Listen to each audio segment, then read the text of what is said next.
Hello and welcome to another Bad Comic Review. I just finished reading Scrimshaw issue 3. This is of course from Alterna, and it's written by Eric Borden, art by Dave Mims. Now the art really isn't my style, but I think it's got a fan base. So we pick up where we left off, this time in Chinatown in the Nagasaki prefecture, where Herman and his lady friend are trying to get to the tea house. They come upon some thugs that want to rob them of their property and possibly the lady, and Herman has to put them down. Herman's name is Taiputier. I'm not sure how that's pronounced, so I'm going to call him Herman. So he beats the crap out of these guys, and it's a pretty long fight scene. It's about 3 or 4 pages. And he puts one dude's eyes out, and he gets a little bloodied up in the process. Then we're over at the Runaway Horse, where our captain and his bald sidekick are discussing matters at hand, and they are stopped by a patrol boat of men who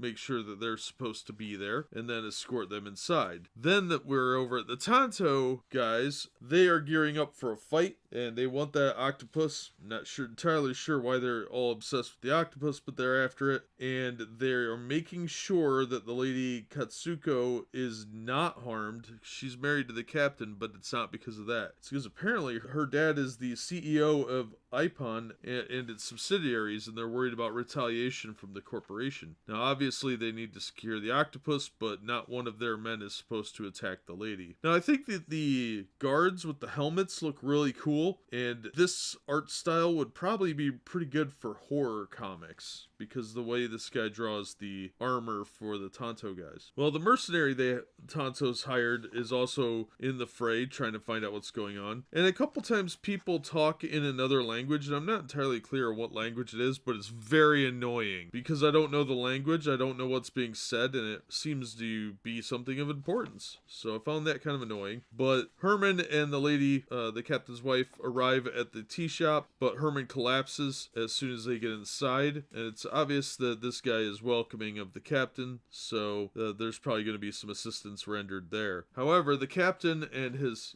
bald companion meet with the potential buyer, and he insists that they sell it to him. He's an Australian who's in exile, and they refer to Australia as the lucky country, so Australia must have fared better than most land. This guy's in exile, probably for being a crazed lunatic, although he looks kind of like a crazy version of my buddy Mark. He insists that they spend the night, and then they will conclude their business in the morning, so he's obviously threatening them, and on top of that, he's got a group being dispatched of rangers to find the octopus and his wife, and they're going to probably kill his wife, or try to, and with Herman injured, that's not good. So yeah, it was a good issue. It actually was a little bit longer than I expected. I thought it'd be a much faster read, but it's actually like a pretty reasonable read. But the problem I have with some of the alternate comics is that the panels are very big, so they're like trying to milk the page count a little bit. But this one actually worked out, even though they obviously are trying to do that in a few scenes. But it worked out fine. It was a good read. It was a good addition to the storyline. And I kind of like the story. It's growing on me. I didn't like it